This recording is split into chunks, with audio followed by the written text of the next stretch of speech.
YouTube Nation, what it do? My people from all over, welcome back to the channel on this Thursday morning. Before I get into this, let me run down my shout outs. Shout out to Ali Free, Mr. 512, top of the morning, y'all. Raquel Vendetta, West LA's finest, what it do, top of the morning. Kenneth Diaz Jr., once again, thanks for tapping in. Lil John, what up, bro? Soldier 144 and Juan Galvan, what it do? Jason Baker, Keith Hardy, and Frank Ellis. Sean Jones, welcome back. I appreciate you tuning in every time. We Boogie and Real Inglewood Moments. What's happening, man? Street Smarts got #1 on the like list. I appreciate you every time. Don Wise, what's cracking like it? Callie, and Terrence Rice, salute to all y'all top of the morning. James Conway and Cowboy Fans TV. Shout out to the homie in Texas, wherever the brother at, Cowboy Fan TV. All my Cowboy friends who just tuned in. Shout out to everybody in Austin, Texas. Shout out to all of y'all. Shout out to the Blue Team for dropping another hit. Hey, man, thank all y'all for helping me get the 5,000. I couldn't have done without y'all. Of course, I appreciate that. Now the line continues. We don't stop right here. Just keep grinding. Just keep building. Keep putting out content. That's what it's all about. But thank y'all once again. I really appreciate it. I got past 5,000. It took me a minute. Man, good looking out. Now I'm trying to get to 10 and 15 and 20 and just keep climbing the ladder. That's what we do in life. That's what we always do. We continue to climb the ladder. All right, look, y'all, I'm a sports guy, right? Mainly football and basketball, to be honest with you. I'm not so big on the baseball, but all my life as a kid, I played baseball more than any other sport. And for some reason, I always ended up on the White Sox.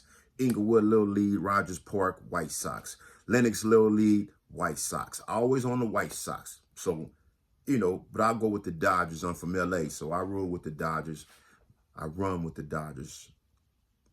I do that. I ride with the Dodgers. Let me get it right. It's early in the morning. I've been to work all night. I ain't been asleep. But y'all see I'm rocking this pink. I do that for everybody that I know and everybody that y'all know that's been dealing with breast cancer, been dealing with cancer, period. Hey, man, support the fight against breast cancer. Rock your pink. Be proud of that, man, because we all know somebody who didn't suffer from breast cancer, man, and cancer, period. So check this out. Like I said, I'm a sports guy, right? I'm going to share something with y'all. I'm not going to go deep into the sports thing because I know a lot of y'all don't like the Cowboys. I get it. I understand. I understand that, right? But a lot of y'all do.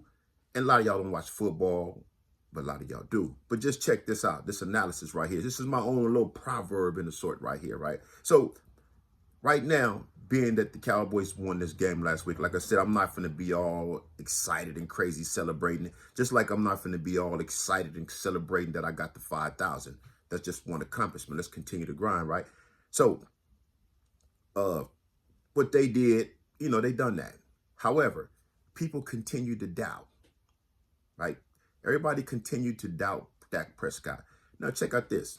How many times a lot of y'all out there, people doubt y'all, right? You done a lot of BS back in the days, but you start getting yourself together and you start making progress in life. But people continue to doubt that. I know y'all all didn't suffer that. No matter what you do, it's like, damn, you know, I didn't switched up from that. I'm not doing that no more. I'm on this now. I'm focused, you know. I'm more focused on what I'm trying to accomplish. But then there's somebody still doubt you, right? I know it's people that still doubt, oh, he gonna end up back in prison soon, you know, because that was my past. I was always back and forth in the pen ever since I turned 18. I was boom, boom, boom. So people still see me like, oh yeah, there you go. He gonna go, yeah. You know, he gonna fuck up again. He gonna be back in the joint again, yeah. Hold on, he gonna stay out this time. Well, let me say this. I've been out now going on 7 years. It's the longest I've been on the streets since I was 18 years old. So congratulations to me. And so far, I'm proving them wrong.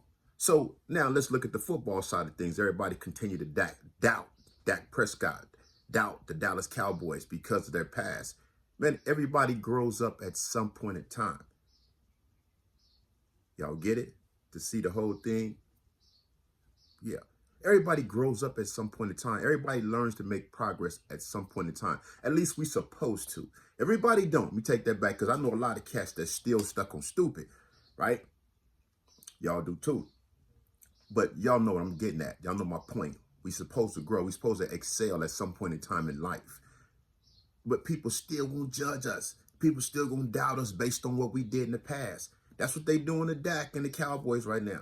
Oh, the Cowboys this, oh, the Cowboys that. Man, give them a chance, bro. This ain't last year. This ain't the year before that. This ain't Tony Romo, bruh. What's happening? Raise up on my man Dak, yo. Come on. It's the same with you. But I'm watching these shows, Shady McCoy and this Joey chick. You know, I know they got something going on because they just too under the table with it. She agreed everything he said. Then all these other shows, all the Cowboys is the same old Cowboys. All the Cowboys is this, that, and the other, right? No matter what they do, they still going to be that. No matter what you do, right? No matter what you do to some people, you're still going to be who you used to be. They're not going to see you for what you become until you prove them wrong. You just got to prove them wrong, y'all. We just got to prove them wrong. We just got to just continue to go forward and prove them wrong. That's what we got to do. For sure. So, here it is there. On this Thursday morning, I'm going to give y'all the story, right? I'm going to share something with y'all about my past. I got so many stories. I've just been through so much stuff. I'm just blessed, man, to still be here, to be able to tell these stories with y'all, to share these stories with y'all. That's a blessing after everything I've been through. Always be thankful, man. Always be thankful. Understand when you're still here, you're here for a reason. I understand that. So, hey, it's probably why I'm here dropping this content for y'all to share this awareness, share my experiences, because my experiences might prevent somebody else from going through the same stuff I went through. They better see like, nah, I don't want to do that. I seen bro do that. I don't want to go through the same thing. Like Crazo was over here going through that. Crazo shared a story. He did something similar to that. Let it rub off. Peep game. Pay attention. Because you be presented with the same situations at certain times in your life. If you haven't already, you may. And when you do, you understand how to prevent them. You understand how to bag up some. It's cool to bag up some. Don't think it's not. It's cool to bag up and focus. Because if you don't bag up and focus, you're just going to continue to go forward with no focus. Then you're going to crash. Crash and burn, man. That's what you're going to do. On this Thursday morning, top of the top, everybody out there, YouTube Nation, my people, what's happening? So let's get into this story, right? Back in, let's say, 1985 or something like that, it was a time in LA when, you know, you got a lot of cats pushing them 500 Benzes. Everybody thought that was a thing with that whole AMG kit. Them old 500 Benzes had the windshield wiper on the headlights, and I think they was rocking some, I don't want to say Gottis. I don't know what kind of rims it was, but it was that whole Nissan truck era, 5.0 era, El Camino era, always lowrider era, always lowrider era in LA. It's always that. You know what I mean? Volkswagen era, you know, big fucking, you know, what you call them little things, them little Mazdas, RX4s and all that old kind of stuff. People's riding all that back in the days, racing them.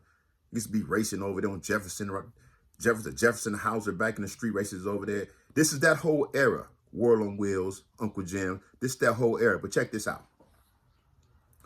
A lot of us, we were seeing the ballers, what the ballers was doing. And the ballers was like having money. They had all this big cocaine. They was doing their thing. Not necessarily always the big ballers, but the cats that was like above that I was able to get my double up sacks from. Put it like that. Them type of ballers. And the bigger ones as well if we saw them. So, you know, these cats was back then, they had money. So a lot of people that had money that was following this Hollywood scene, this rock and roll scene, snorting that line, right? They was snorting that cane. They was Chester Cheeto with it, right? Yeah, snorting that cane. That was the big thing. So the cocaine thing just spread it. Cocaine was in the streets. We had crack in the streets. So my era, what we do, it became cool for a lot of us to smoke primos, man. Yeah, we was rolling moles. It was a lot of times I didn't have my sack and used to shave my dubs off. I know a lot of y'all done it too. Y'all probably laughing I just said that. Y'all used to shave the dubs. Yep, I had my little 20s. I get the blazer and shave it off a little bit. Especially when I had some bunk weed and I sprinkled it on the weed and rolled it up in the zag and we fire that shit up. Just like the smell of the primos. Just like smoke them, how they burn. Used to be, you know what I mean? I remember the homie had a Nissan Sentra. a Nissan Sentra on some fake Centron rims, and we used to be pushing out the Westwood. That's when Westwood was cracking with the Mardi Gras and all that cracking out there, and we pushing out the Westwood. Y'all don't know Westwood is a part of LA, which is where UCLA at. Mardi Gras was being held at UCLA back in the mid-'80s. Westwood was cracking out there, so a lot of us hung out in Westwood back then. So we used to be going out to Westwood in the homie car and smoking Mo's and drinking Bartles and James. At this time, I was like 15. Smoking Mo's. We loved the smell of that shit. It got to the point to where my sack was getting shorter and shorter. Just I want to smoke a Mo. Got some bunk ass weed. Smoke a Mo. Right. One day, this is when I stopped. Now I only smoke Mo's. I'm gonna keep it real. I probably only smoked Mo's for a month. I didn't make it no further than that, if that. And I wasn't no everyday primo smoker. It was just when me and the homies get together, we hang out and, you know, get down like that. At this time, when I was smoking primos, I was living in CERRITOS. I'm fucking with my CERRITOS niggas. So I'm smoking primos with the homies in CERRITOS. But check this out. Remember I said CERRITOS was full of cats from all these different hoods that was out here. So we just all out here and we all hung.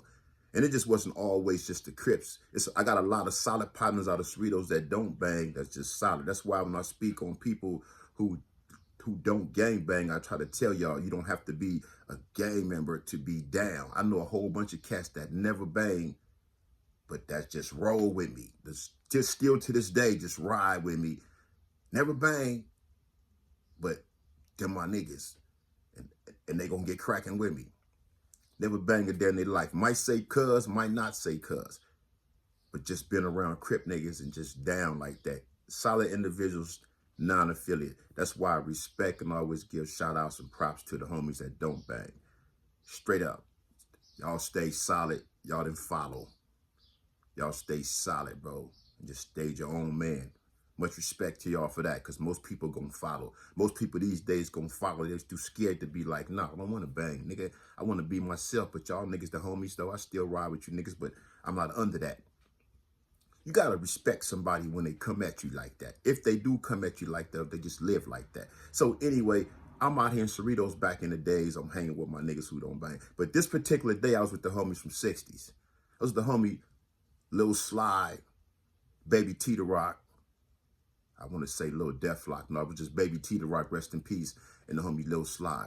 Lil Sly lived out there in CERRITOS also. That's my nigga. Shout out to him. Lil Sly had a white 6'4" at the time. Now like I think it's two Lil Slys from 60s. I don't know which one came first, but the homie here, you know, this is the one I was fucking with at the time.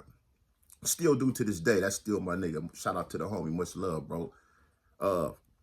Anyway, we had Lil Sly house. Just like at the white 4.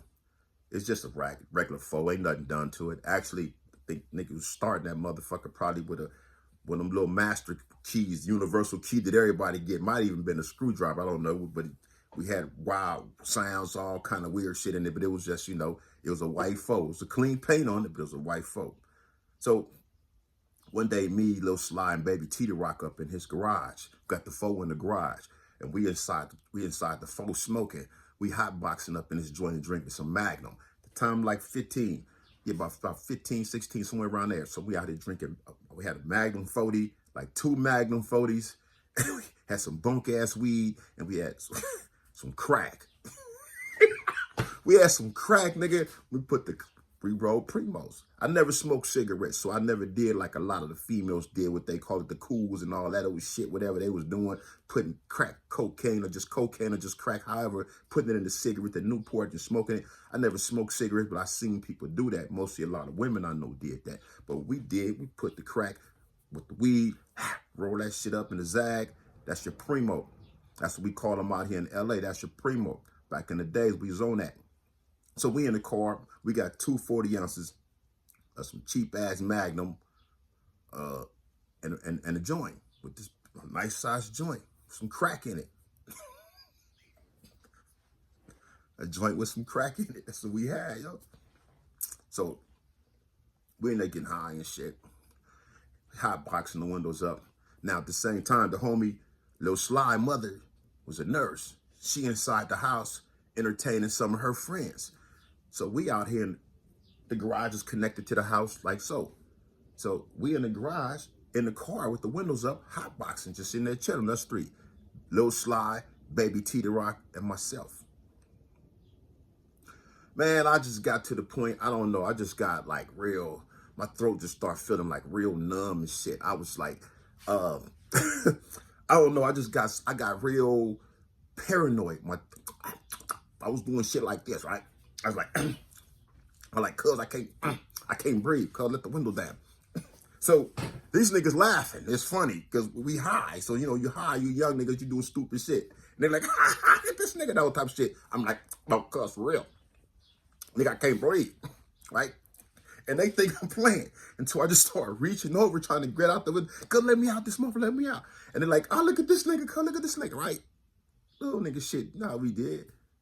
And I'm like, I can't breathe, cuz I can't breathe. My tongue, I just feel like I was gonna swallow my tongue. My shit was all just numb up in here and shit. I jumped out the car. I crawled out the motherfucking car in the garage and broke in the homie mama house, in the house through the garage door. Went up in there and dived on the floor while she was sitting in there with like 3 or 4 of her friends. They was in there talking. His mom was a nurse, so she had some kind of thing on some of her nurse buddies or whatever. And they was just in there like ladies, the homie mama. So just picture this shit. I just jump out the car, run in the house, and dive on the ground. And I'm doing some shit like this. like I can't breathe. Like, help me, Mr. Brown, help me. Right? And these niggas come behind me. They so high, they just point laughing and shit. It's all funny to the niggas, right? And she say, boy, what's wrong with you? I can't breathe. And it was just, my throat was numb. My throat was, get this boy up out of here. So they gave me some milk or some shit, but my throat was numb. I couldn't feel it. Fucking cocaine had my shit all numb. You know what I mean? I was just like tripped out. I was paranoid. I just wigged the fuck out. I'll never forget that day, how I just went on there, just dived on the floor in the living room in front of her and her friends. I just could imagine how her friends saw that, like, who in the hell son is this? This nigga come in here just diving on the floor. What the fuck this boy on up in here? You know what I mean? But it was the cocaine. I swear I ain't never touched cocaine in my life after that. I was like, I'm done, bro.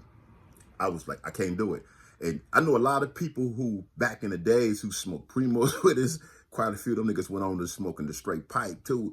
And everybody who just smoked Primos back in the days, y'all all know somebody who done did that. Y'all know, like, oh, yeah, the homie started out, or the homegirl started out smoking Primos, and next thing you know, he or she, the nigga start smoking the glass dick. They just was on the real pipe, getting it in, became a straight bass head, you know what I mean? But I mean, you smoking cocaine, We were smoking cocaine, so I don't know. I don't want to call myself a bass head back in the days, a crackhead, nothing like that. But they was smoking crack, bro. They was smoking crack through a motherfucking, in a joint. I'm saying, he just called it Primo, so crack is crack. Crack is, like Whitney say, nigga, crack is whack. We were smoking that shit, though. But, you know, a lot of us come up in that era, man, in the 80s in L.A., probably in other cities. I don't know other cities. I just know where I'm from out here, man. And we was doing that shit. Like I said, a lot of people I know, several people I know, not a lot, several people I know got hooked on that shit and continue to smoke that shit straight through the pipe. And we judged them. But then, you know, I could get, like myself, I try to be a realist. And I can't judge because I did that shit. Whether I smoked it through the little pipe or I smoked it through a zigzag with some weed, it was still crack. It was still cocaine. You know what I mean? I know people to this day that's fuck with cocaine, snorting cocaine, not so much as smoking it. I know quite a few people who snort that shit. I know a lot of people who still smoke Sherm. Myself, I never smoked Sherm besides that. Really, that one time I told y'all about it in another story when I was in a cell in Donovan with the homie Big Tweety Bird from 76 East Coast. I think I just hit it a little bit, but like I said, that shit was watered down. But on the streets, a lot of the homies, the homegirls, going to the front hoods. I heard Bam speak on the shout out to the homie OG Bam. Going to the front hoods because the front hoods did have the water. Going to the Nickerson Gardens because they did have the water. All over that way, getting the water. Going to the 30s, they had the water.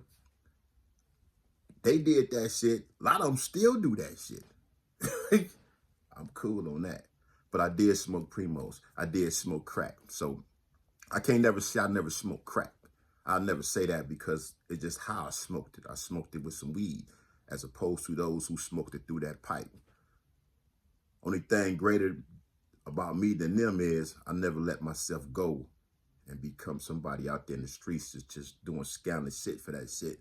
But, you know, we all got to pass. We all done been through things. Y'all see where I'm going with this? Let's take it back to this cowboy thing. We all got to pass. We all done had struggles. We all should have, or we all should elevate ourselves, our mind to different levels. Y'all caught that? Different levels above where we've been in the past. We cannot stay in the past and talk about our future because we just steady dealing with that. We carry that same baggage, that same mentality. We judging people without even looking at ourselves. Y'all get it? Y'all read the Bible. You know, there you go. Was it one at y'all, one at you, and all the rest back at me? Y'all know what I'm saying. Let's grow up, y'all. Let's take it to the next level. Let's stop judging. Let's judge ourselves before we judge him, her, and him and her, and all them other people over there. Once again, shout out to all y'all who done tuned in. Shout out to the homies, the blue team. Once again, they doing their thing. I believe in, you know, promote the homies. That's what it's all about. My homies, they doing their thing. Everybody got homies that's doing their thing. You should support your homies and promote them if you can. If you got a channel, whatever it is, or whatever your business is, each one, support each one and teach one and all that other stuff that rhyme. Y'all get it? Hey, man, thanks all my new subscribers. I appreciate everybody for tuning in, man. Good looking out. Thank y'all. Have a blessed day. Stay solid and focused. Take care of your own. Peace.